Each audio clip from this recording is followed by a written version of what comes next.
my wife and I have a 2.5-year-old son rather. And I don't think either of us understood how difficult parenting was going to be, and we've drifted apart these last couple of years due to a number of factors, but mainly parenting and work. And not for lack of trying on my end, but I've been really struggling to reconnect with her because she's just burned out. She's exhausted. She's overtouched. She's overstimulated all the time. And kind of the last thing she wants to do is hang out with me, which sucks. Is hang out with you go do fun stuff together, or hang out with you sleep together? Both, okay. Right? Intimacy's been a challenge that we've been working through, and things have been, getting better very slowly. But her work schedule has been so hectic. She works in healthcare, and she can be gone for long periods of time. She a travel nurse? No, but she might as well be. Okay. She has call shifts. Okay. So she can be gone 24 to 48 hours a pop. Okay. So a common thing that happens. What do you do for a living, real quick, before I jump in there? I work in accounting. Okay.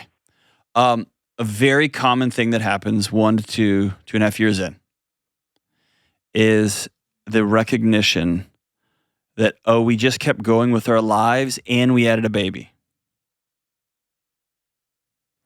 Obviously the smoke clears, there's maternity leave or not, there's paternity leave or not, there's this, we did the money, but then we're back to our jobs, we're back to our lives, if you will, except there's this big gaping hole relationally, and we've got this human that's still here. Mm-hmm. And this is one of those magic moments where a couple gets away for half a day, and if you want to be truly send a signal that you're in, you find somebody to do childcare. And we sit down and we say, okay, we get to have the life that we choose. And we put every single thing on the table: employment, hours worked, job, certifications, where do we want to live, what do we want to do? We get to pick, we get to choose. Right now in this teeny tiny sliver of history, who knows how long it will last, but we get to choose whatever comes next our way. We get to pick. Okay. And it's essentially saying we have a brand new marriage now. We have a brand new life now. And most people don't take the time to do this until 3 or 4 years from now, if that long. Somebody is going to come in your office and they're going to think your jokes are hilarious. And she's going to say, hey, can we go grab coffee? I have to ask you about something. And you're going to go, and now you're going to find yourself in a mess. Or your wife will think some doctor's hilarious and it gets her. And because we've had we've doing survival at home, and we start to remember that we want to live again. You get what I'm saying? Mm-hmm. Yeah. Yeah. I think my desire for that is much stronger than hers is. Maybe. And she may be stuck in everywhere a new mother turns, it's just a constant guilt factory. You went to school and did all this and got certified to be a healthcare X, Y, or Z, and you're just going to leave for a kid? Man, really? Or, you're just going to come here and work and just outsource all the parenting to your kid? Really? Or, you can't win. You can't win. Mm-hmm. Or, I don't know how to take care. I can't be a mother to my husband too, and he just feels needy all the time. I'm just going to stay at work for another shift. Yeah, I think that's probably kind of how she feels. I'm definitely the emotional one in the relationship. Okay. She is not. Okay. I promise you she has emotions. They may just come out differently. They may come out in lists, and they may come out in budgets, and they may come out in, have you washed the bottles? You know what I mean? They may just come out differently, but there's still emotions there. They're just expressed differently. Yeah, and I try to do everything I can around the house and with the kid. I'm not a slob. She doesn't have to pick up after me. I try to help out because I know, frankly, my job is easier than hers. I'm way less stressed at work than she is. She's got more of a burden of responsibility than I do. So I do try to pick up the slack. Has she asked you to pick up the slack? No. Okay. That's the problem. is you're trying to look around and find ways to love her without ever stopping and just exhaling together and looking each other in the eye and saying, hey, how can I love you? Because okay, can I tell you a weird thing that's kind of nutty? A buddy of mine, my first like group of dudes that were close buddies, the first guy to have whose wife got pregnant. It was probably 6 or 7 months in, and we hung out, and she looked exhausted, just cashed. Mm-hmm. And I told my wife, hey, I'm going to hire them a house cleaner. And my wife looked at me, and she was like, are you out of your freaking mind? That you're going to hire a house cleaner just randomly for this friend of yours whose wife is 7 months pregnant? And I was like, what are you talking about? That'd be such an awesome gift just to like, she goes, the message you'll send to her. And that's when I was like, oh no, right? There could be a scenario, Andy, where you clean up your whole house and make it amazing and your wife gets home and it just signals what a failure she is as a wife and mother. And either that or it seemingly goes unnoticed. Well, or often unnoticed means I can't even process this because then I'd have to deal with the emotions behind it. Okay. That sounds bananas. That's not to minimize what you're doing, but the bigger conversation still needs to be had. And this is when people come home with flowers. They come home and they're like, you're going to get the best sex of your life. And the other person's like, dude, I just want to go to bed. And people end up missing each other. Or you being able to be honest and say, hey, now that we're 2.5 years in, I feel like I'm 4th place in this house. I feel like we have a kid. I feel like you have your job. I feel like we have a dog. And then there's me. That's how I feel. Yes. You have to have space to say that out loud.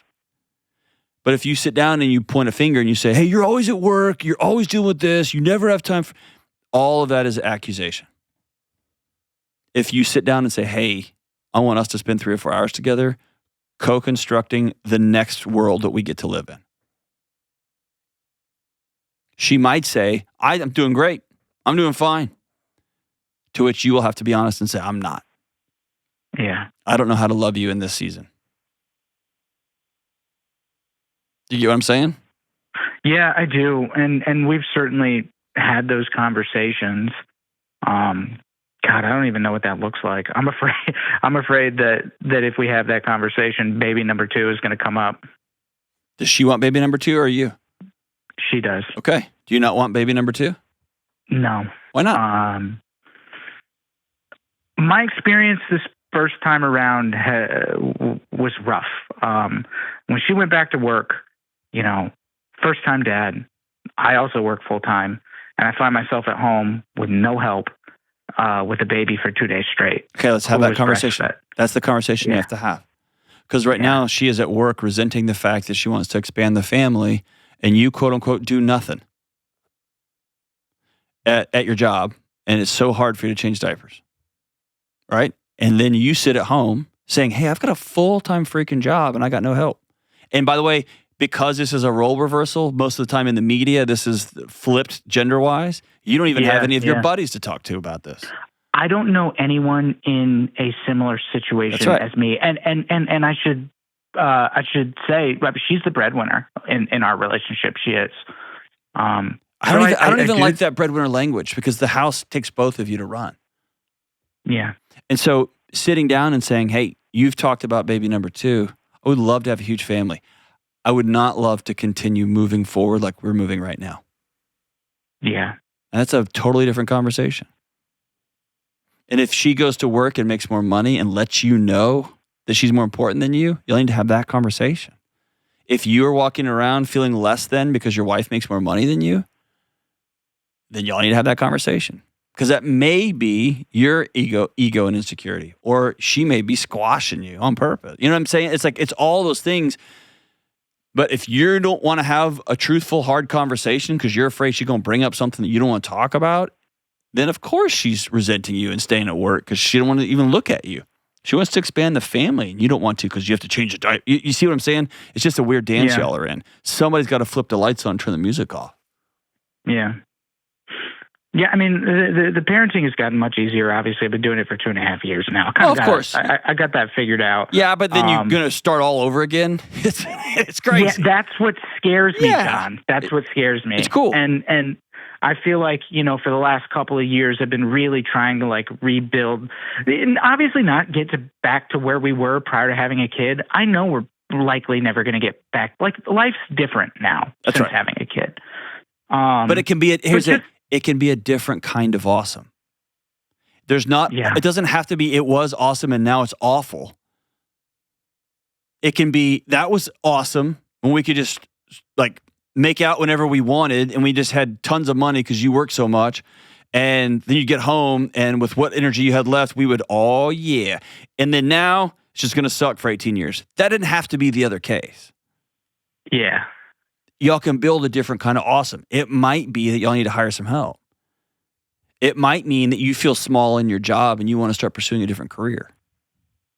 Yeah. It might mean that you just found yourself as the stay-at-home dad-ish with a full-time job and you'll never even talked about it that much. It just kind of happened.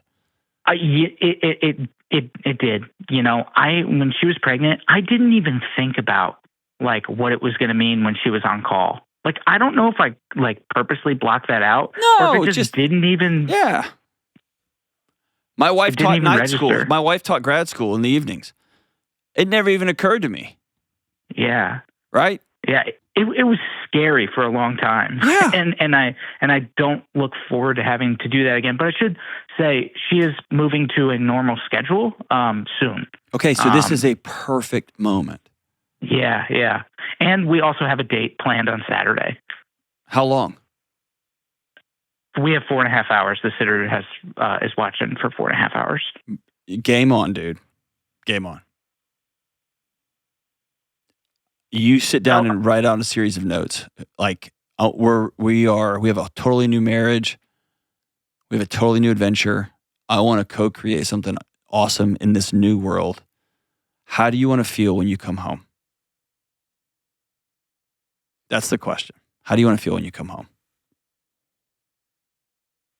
I joke with her. She probably just wants to be left alone. Probably.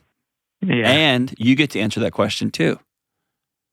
Say, when I get home, I want you to be really happy I'm here. I want you to come greet me with a hug and say, I'm so glad you're home. Or when I come greet you with a hug, I don't want you to be like, ugh, don't touch me. That's typically what it is. That makes me feel small and less than. Yeah. And that might mean that she sit in the driveway for 10 minutes and scroll Instagram until she flips her switch from this job to this job. That might mean that you give her 5 minutes to get in the door. I mean, this is the stuff y'all talk through and negotiate. But just saying, ugh, don't touch me, that's not a solution for a long-term relationship. And you trying to just bomb through that isn't a long-term solution either. It's both and. Yeah. But it's the recognition that both of you get to sit down and say, here's what I really want. Here's what I want this house to feel like. And be honest about it. And here's both y'all saying, here's the parts I don't like about how our house currently feels. And we get to choose what happens next. That's the beauty of it. We get to decide what happens next. And if you can honestly say, dude, I would love to have a second kid, a third kid, a fourth kid. I don't want to be a stay-at-home dad. We need to get some help. Or she can't wait to switch to this new schedule so that she can finally exhale. She might say some things that'll blow your mind, like, man, I just want to be here with you. And I've never been able to say that out loud. Like, so it's just a matter of sitting here saying, okay, here's what I want. And that's a scary, vulnerable, terrifying thing to say. I would recommend both of y'all writing it down, telling her, hey, we're going to talk about this on Saturday. Here's the one question I want us to answer. What do you want this house to feel like when you come home? And what do I want this house to feel like when I come home? And what must be true? What do we both want in our lives so that if and when baby number 2 comes along, we both are excited about the world we're creating together? That's the place to start, brother. I'm really grateful for the call, man. Your willingness to call and be honest and open, most dudes wouldn't do that. So it was an act of courage on your part, my man, and I'm grateful that you did that because it's going to help a whole bunch of people.